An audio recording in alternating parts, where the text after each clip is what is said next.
علم کے کلچر کو زندہ کریں اپنے گھر میں، اپنی اولاد میں۔ دوسروں کے چھوٹے چھوٹے بچے عقیدے مسلک کو جانتے ہیں، تیز ہوتے ہیں۔ اہل سنت کے بچے الف بے جیم نہیں جانتے عقیدے کی، 5 منٹ میں دوسرا چاہے تو بد عقیدہ کر دے آپ کے بچوں کو، 1 گھنٹہ کوئی دوسرا نشست کر لے آپ کے بچوں کے عقیدے متزلزل کر دے، اس لیے کہ بنیاد ہی کوئی نہیں سرے سے۔ اور بد نصیبی کی انتہا کے اس جگہ منسلک ہیں جہاں سے سمندر بہ رہے ہیں، چشمے بہ رہے ہیں، نہریں رواں ہیں، اور کہاں کہاں کا فیض اس خاطر آ رہا ہے، آپ اس میں ہاتھ بھی نہ دھوئیں، غسل بھی نہ کریں تو کیا حاصل کیا؟ اور یہ سارا علم اتنا بابرکت جو آقا دو جہاں کا کے فیض کا علم ہے،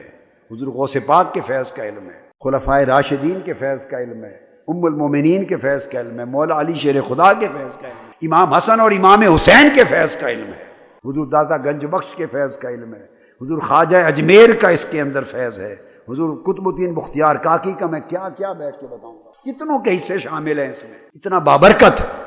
یہ اللہ نے آپ کو حصہ دیا ہے، لیکن آپ علم کے زیور سے آراستہ نہیں ہوتے، لہذا آپ ایک تو عہد کریں، آج کے بعد میں نے آپ کو بتا دیا یہ تحریک علم کو زندہ کرنے کی تحریک ہے، دین کے احیاء اور تجدید کی تحریک ہے، طریق علم ہے اس تحریک کا، راستہ کیا ہے؟ طریق علم ہے، پھر عشق الہی اور محبت الہی اور تعلق باللہ اور تعلق برسول سارا اس طریق علم سے آتا ہے، لہذا سب کتابیں خرید ڈالیں، لے جائیں۔ دوسری نعمت جو آقا علیہ السلام نے فرمائی وہ اس تحریک کو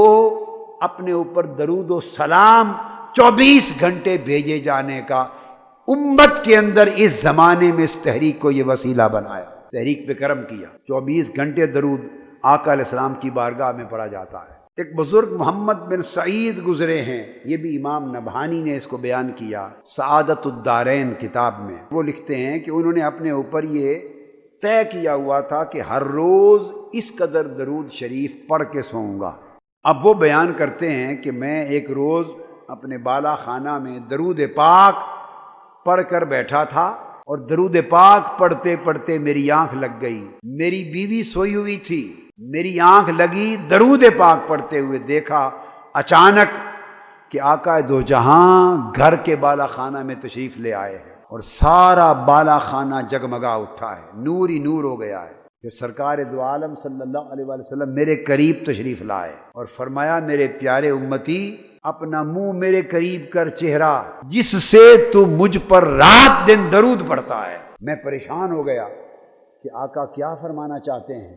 مجھے فرمایا کہ اپنا چہرہ میرے قریب کر، میں تمہارے منہ کو بوسہ لینا چاہتا ہوں جس سے تو رات دن مجھ پہ درود پڑھتا ہے۔ مجھے یہ سوچ کر چہ نسبت خاک را بعالم پاک مجھے شرم آ گئی کہ میں اپنا چہرہ کیسے آگے کروں کہ آقا بوسہ لیں، تو اس شرم کے مارے حضور کا حکم بھی تھا، میں نے اپنا چہرہ اس طرف کر لیا، حضور کے قریب تو ہوا قریب مگر چہرہ دوسری طرف کر لیا۔ آقا علیہ السلام آگے بڑھے اور میرے رخسار پر بوسہ لیا اور فرمایا یہ صلہ ہے ہر وقت مجھ پر درود پڑھنے کا، اور کہا کہ آقا کے بوسہ لینے سے کستوری کی خوشبو ساری پھیل گئی، واقعہ خواب کا تھا اور میں خواب میں کستوری کی مہک سونگھ رہا ہوں، خواب کا واقعہ ہے۔ اچانک میری بیوی جو سوئی ہوئی تھی اٹھ کے آ گئی اور کہنے لگی، بیدار ہو گئی، اور اس نے کہا کہ یہ کستوری کی مہک سارے گھر سے کیسے آ رہی ہے؟ سارا گھر خوشبو سے مہک اٹھا۔ وہ میرے قریب آئی تو اس نے دیکھا کہ میرے رخسار سے خوشبو کی مہک نکل رہی تھی، کیونکہ آقا اپنے پیارے لبوں سے بوسہ لے کے گئے تھے، اور یہ بوسہ درود پاک کے صدقے سے لیا گیا۔ تیسری بات جو اہم وہ رفاقت کی، رفاقت ایک سنگت ہے، تو بس آپ اس کی رفاقت میں دیر نہ کریں، اور رفاقت کٹے نہیں،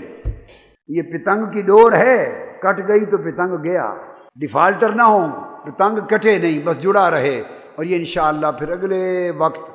موت اور اس کے بعد قیامت کے دن تک ان کی سنگتیں ساری اصل تو وہیں کام آنی ہیں۔